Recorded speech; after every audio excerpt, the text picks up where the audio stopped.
is it so important to be online? Is it just something that some people enjoy and others don't? Or is it a vital part of our everyday lives? Well, to answer this today, we're going to start off by talking to Kat Dixon, a research fellow for Good Things Foundation, who's been doing a lot of research into the topic of digital exclusion, why it's important, why we should tackle it, and why it's something we should all care about, actually. And then after that, I'm going to be talking to Penny and Lindsay about what the team from Dorset Council are doing to help get people online. And then finally, I'm going to be talking to Julie, who is one of our volunteer digital champions who operates in libraries, helping people on a one-to-one basis. So much for joining me, Kat. Could you just tell us a bit about who you are and what you do? Yeah, hi Catherine, thanks for having me on the podcast. I'm Kat Dixon. I'm a research fellow with the Data Poverty Lab, which is a collaboration between Nominate, the Public Registry, and Good Things Foundation, a national digital inclusion charity. And I'm also third sector lead for an innovation agency called Snook. So you've mentioned digital inclusion. What do you mean by digital inclusion? Oh, great question. Yeah. So digital inclusion for me is giving people the digital access that they need to live their lives. And that tends to include four things. One is data, the connectivity to get access to the internet.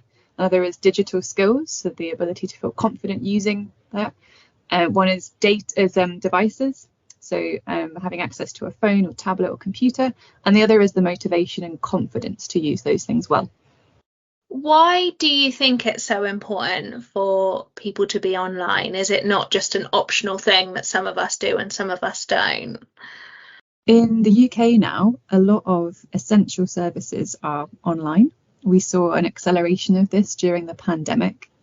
And what that means is that if you're accessing your GP, so healthcare, if you're trying to apply for a job, if you're doing your online shopping, if you're trying to read the news or take part in political activities, a lot of these things exist online.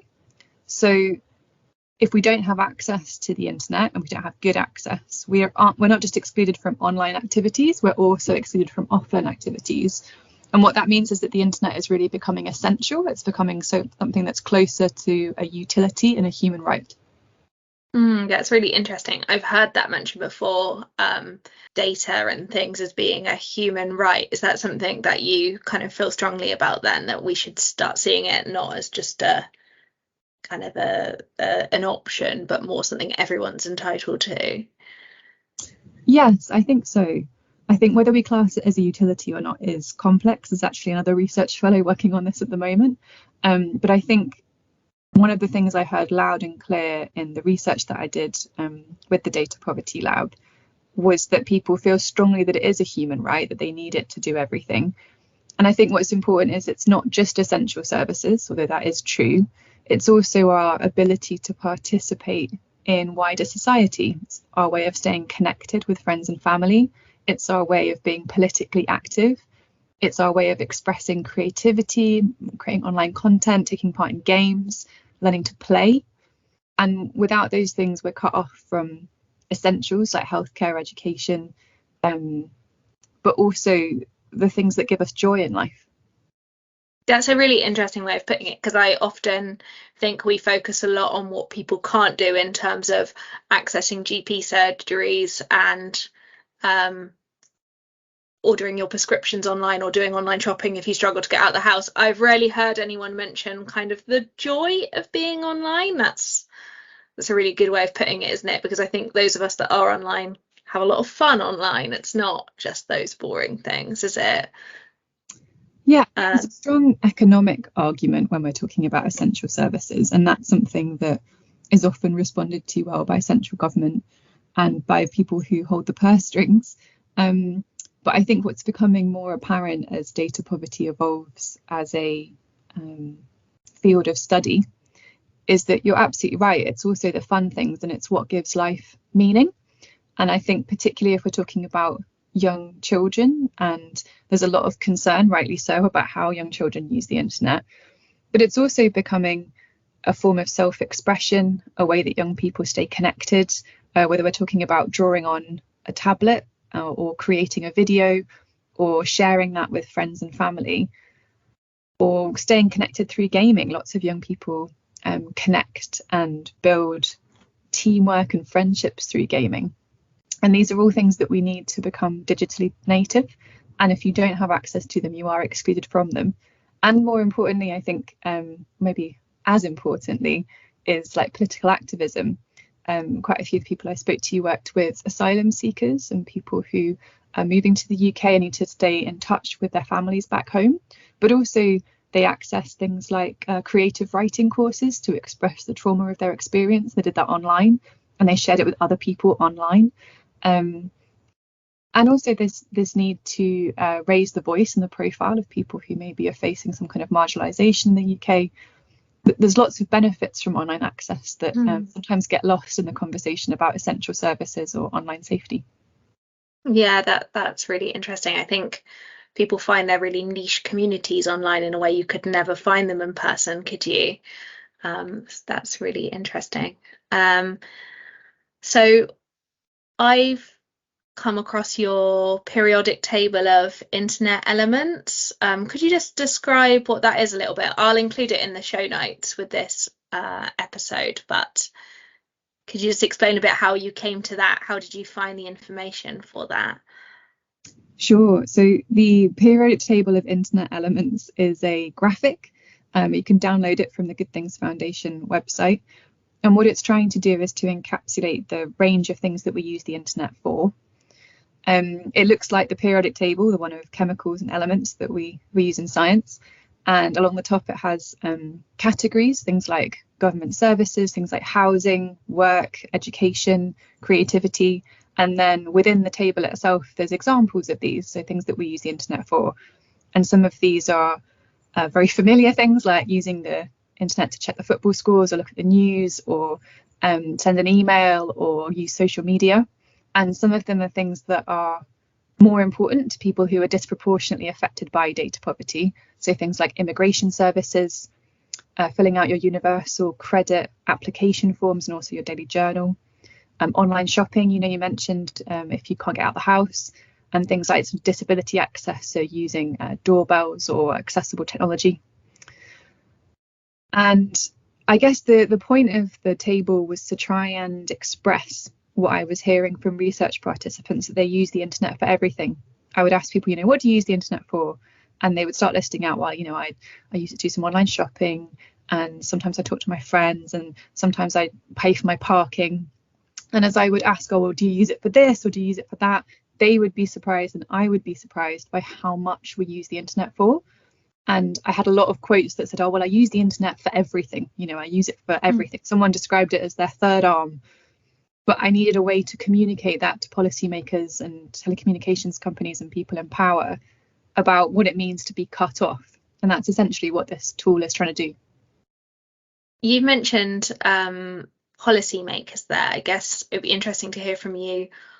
What do you want to see change over the next few years, decade, 2 decades? What I'm asking is, what do you think is the answer? Obviously, there's not a simple answer, but how do you think that would work? I think the most important shift will be how we see data poverty. So we're still in the early stages of recognizing that it's a problem. I think because the offline world has shifted to become the online world, and because if you don't have access to the online world, you are prevented from living your in real life. What we need to see data poverty as is both a cause and a consequence of social inequality, and something that is essential to UK living. I think the more that attitude is adopted and understood, the more that we'll see a rise in solutions across the UK and more people getting online. Yeah, that's interesting. I guess, do you feel hopeful about it? Do you think that this is something we will see improved, or do you think the gap will sort of widen? I am hopeful. The research that I did took me all around the UK. I went to Lancashire and learned how to lay fibre cables in fields. And I went to Hartlepool and learned about community support and the wonderful hub work that they do there. And I spoke to people all over the country. The report has about 20 case studies in it that shows that there's lots of dedicated people, whether that's people working in Vodafone, Virgin Media, O2, BT, who really care about this, or whether it's people in local authorities, and councils like yourselves who've got these great teams working towards solutions, and then charities as well, and different parts of government. There's a lot of people that care about this, and there are some great solutions. There's about 2 million people in the UK who don't have good access to the internet, and there's about 10 million people who are really struggling to pay their bills. And I think in the cost of living crisis, it's probably going to get worse before it gets better.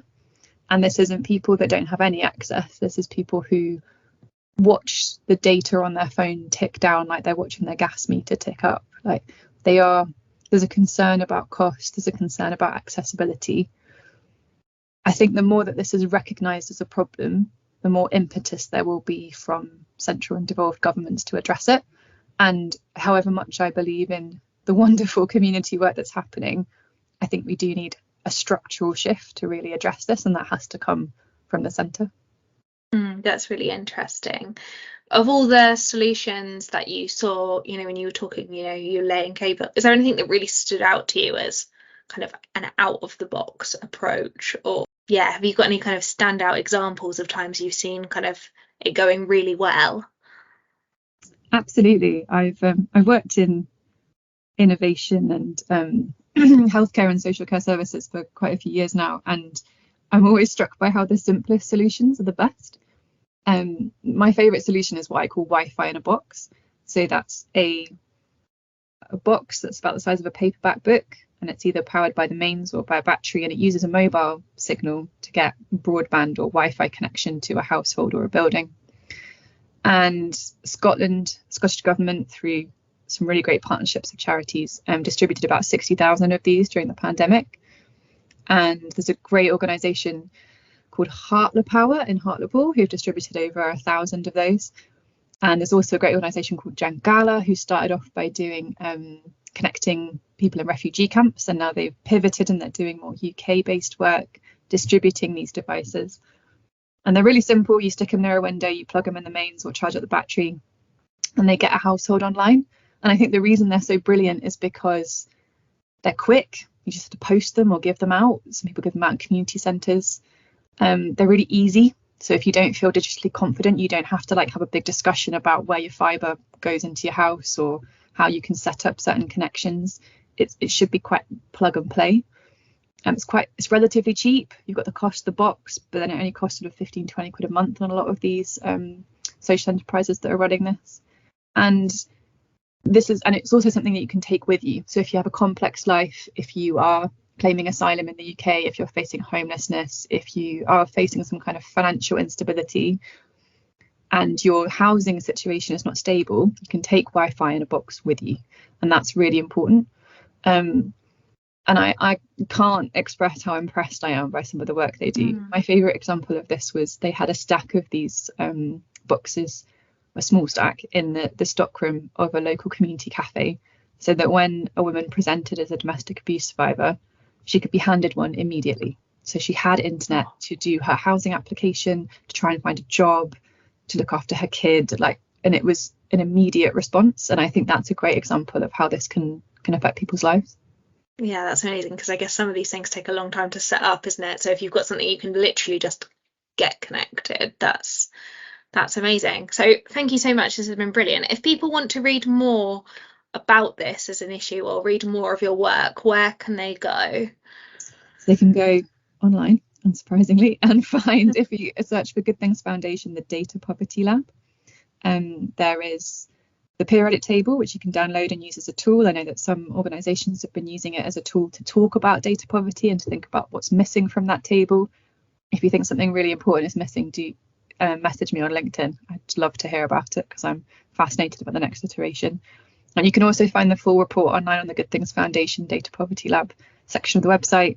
And there's also a YouTube recording of the presentation if you do want to dig into it and get a whistle-stop tour of the headline points. And also get in touch if you're really interested. I love chatting to people who are working on the ground doing this stuff. So I'd love to hear from people over LinkedIn. That was so insightful. Thank you so much, Kat, for that. Okay, next up, we're going to be talking to Penny and Lindsay from Digital Dorset about what they're doing in the county to tackle digital exclusion. Yes, I'm Penny, and I manage the digital skills and adoption programme in Digital Place. Hello, I'm Lindsay. I also work in the Digital Place team.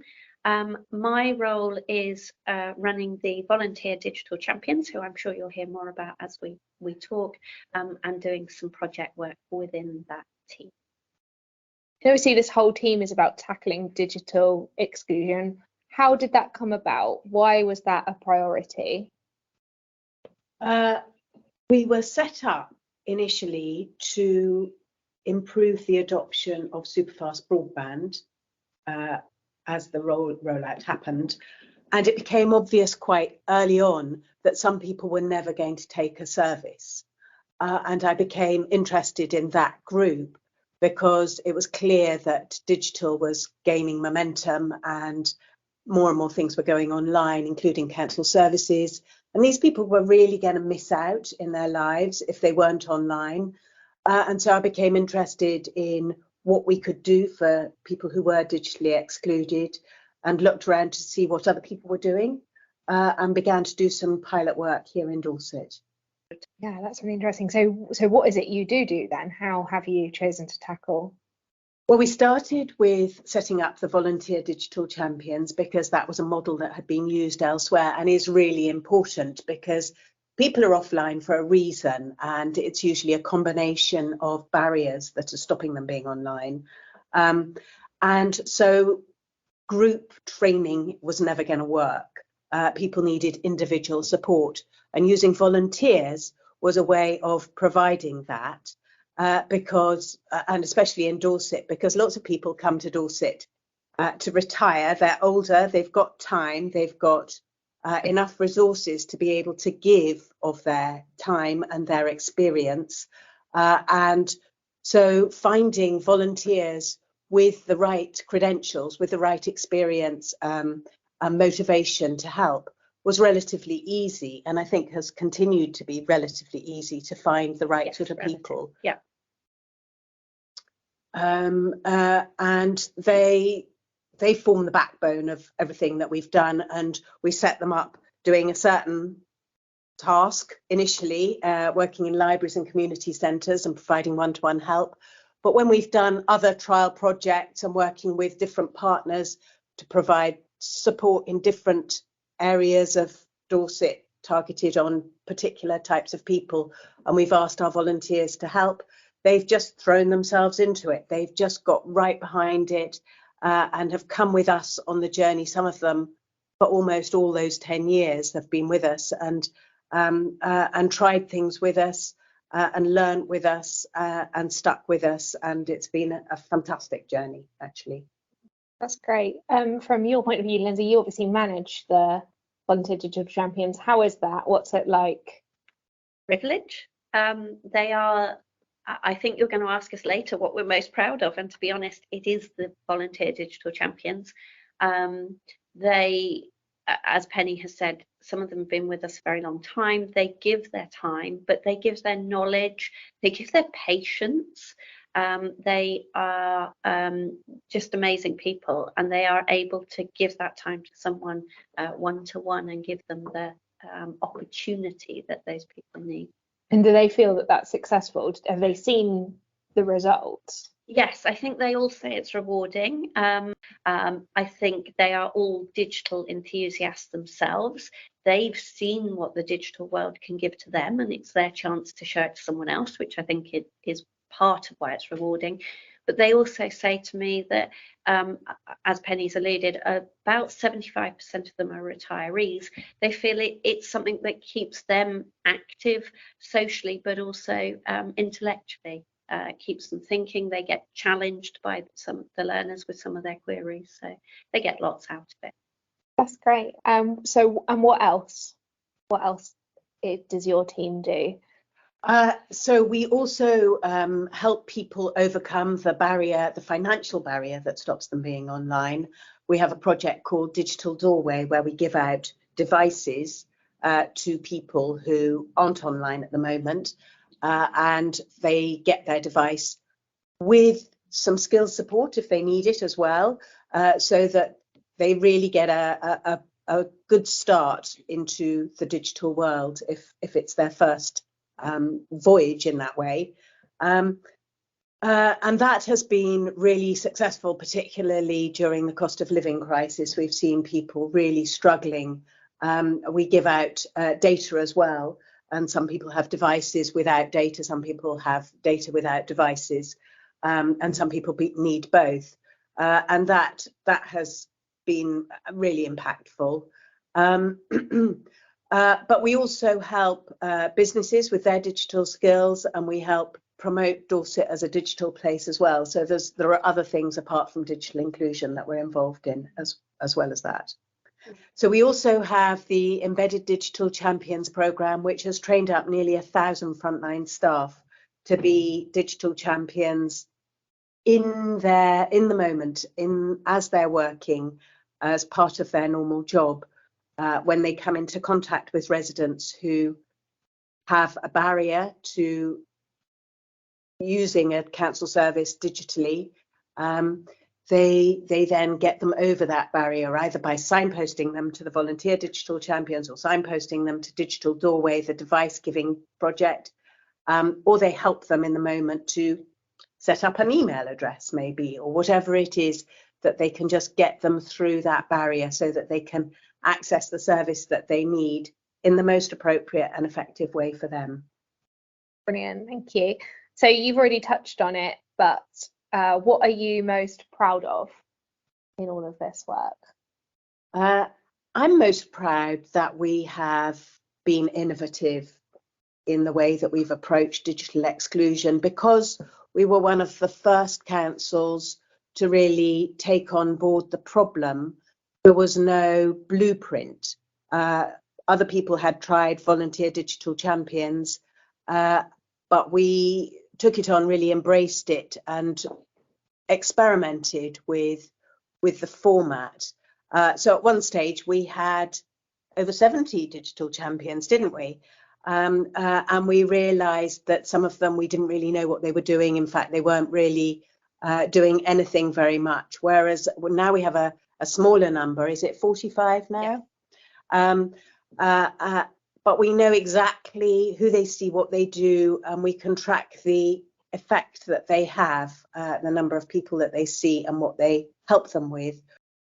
Thank you. And what advice would you offer to local authorities, other organisations wanting, kind of realising that digital exclusion is an issue and wanting to do something about it? It obviously depends where they are on that digital exclusion journey, if they've started doing anything, as to what we would suggest they do. But overall, the main thing is to just do something. And a bit like Penny said, we've done things, we've tried them, and if they didn't work, we haven't stuck with them. I think it's that having that courage to do that, and it will be different for everywhere. We're a very rural county, but we know we've talked to other local authorities that are much more urban, so it would be different for them. But it would be very much get out there and try something. Don't think that digital exclusion doesn't exist. We know it does, and it's everywhere. It's not going away. It's something that people do need to tackle. As Penny talked about with our volunteer digital champions, we know the barriers are different for each individual. So that's why we went down the volunteer digital champion route, because they've got the time, because they're volunteers, to work with people individually. So we would probably suggest someone try that model. And there are organisations, national organisations, that have schemes that they could sort of link into. But yes, I think try it. Do something. It's probably one of the things we would say. Absolutely, yes. I think use your partners wherever you've got strength, wherever you've got enthusiasm, to go for something. Start from a position of strength and combined shared vision. That's always a good place to start. There are places where you can go, like Lindsay said, there are organisations that provide support for volunteer digital champions, like Digital Unite, for example. there are also organisations that look at it more holistically, and there's an local government association group which looks at digital inclusion, which has grown and grown over the last couple of years and is now a really powerful voice saying some really important things about digital inclusion and the digital divide. It's a very supportive group, and there's lots of voices of experience in there. You'll learn a lot by joining that group, so I would really recommend that to join that. There are also national organisations which support digital inclusion, like the Good Things Foundation with their Learn My Way support system and their map of where you can find digital support, and lots of other projects and programmes that they run. They sometimes have funding for things, so get in touch with them and see what's going on with them. And finally, I'm joined by Julie, who is one of our brilliant volunteer digital champions. I've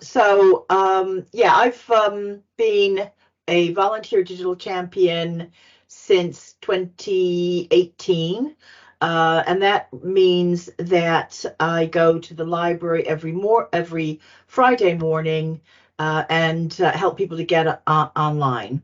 That's great. So what do these sessions actually look like? So it's at our local library, and we do have, and all libraries in Dorset have computers, desktop computers for people to use. And sometimes people will benefit from learning more about those, but sometimes they just come along with a mobile phone. Maybe they've got a new phone, maybe they've got one that's been gifted by a relative, or a tablet. The first thing that I say to them when we sort of sit down is, how can I help? What are we here to do? I think one of the things I try and do is find out what people would benefit from, what do they want to do. Some people just want to stay in touch with friends through WhatsApp or emails. And some of them have hobbies and they want to maybe surf the internet. Some of them, just really want to know how their device works. So I try and sit down with them and understand what they want to do, rather than just launch into telling them what they can do, if you see what I'm saying. So really trying to get to what the person would benefit from. And sometimes you have to kind of draw that out from time to time from people. And my sessions are about an hour. They tend to be either sort of 45 minutes to an hour, but anything more than that, really, after a while, people can't absorb very much. But people can come back as many times as they want to. And I've had people who come back periodically that I saw when I started in 2018. And then you just get people who are just one-off. They just want to learn a little bit about the advice and off they go. Oh, that's great. So you said that you kind of find out, how it'll actually help people. Is there kind of a commonality in terms of something you see people wanting to know time and time again, or does it really vary from person to person? It can vary, but I see a lot of people who they know that they can text or have and get phone calls, but they don't realize what they can do with the device. So and they also don't, a lot of them I spend some of the main things I suppose I go through is the settings on the device, ringtones, locks, making sure that they've got their security set on their phone so that if they lost it or misplaced it, somebody else couldn't easily get into it. Talking through the options there. People don't realize that looking at the settings, how they can change to make it easier for them to accessible for them to view.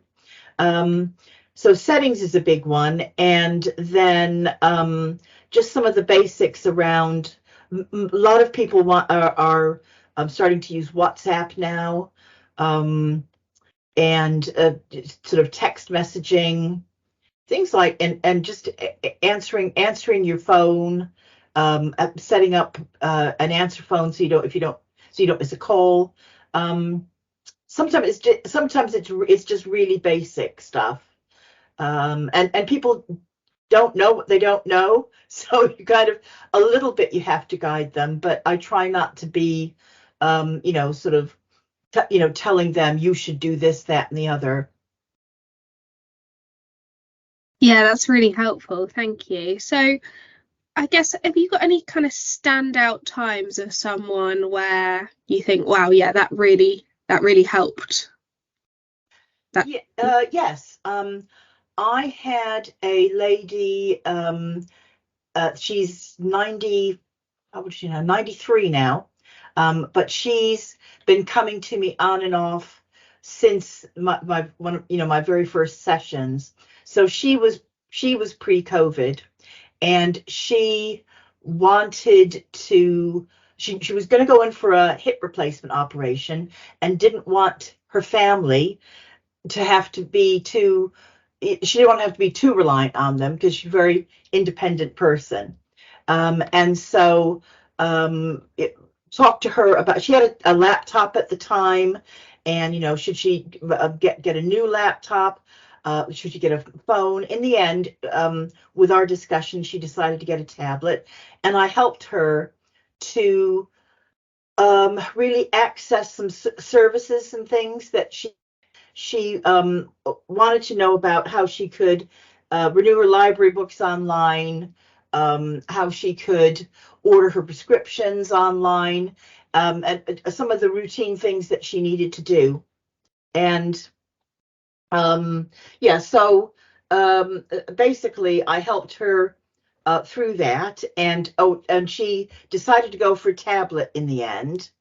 And and she hasn't looked back really. So because she's now she does her games on her tablet, or she plays solitaire. She does sort of WhatsApp, and she can email people and get photographs and stay connected that way as well. But what stood out with me is that she was pre-COVID. So when COVID hit in whenever it was March 2020, she was already set up to be able to deal with stuff remotely. And I'd had people that I'd seen prior to that I was trying to encourage to do things similarly, and they said, oh no, well, I like going to the pharmacy, I like going in to see my buy my groceries in the store and everything. And of course so many people were cut off by that. So I said she still comes back to me quite regularly for different new things that she wants to do, or refreshers if she hasn't done something for a while. We hope you enjoyed that episode and found it interesting. It's a subject that we feel really passionate about. If you'd like to find out more about the work of Digital Dorset, do look us up on Facebook, Twitter and YouTube, and let us know what you thought of this episode in the comments. Thank you very much, and see you next time.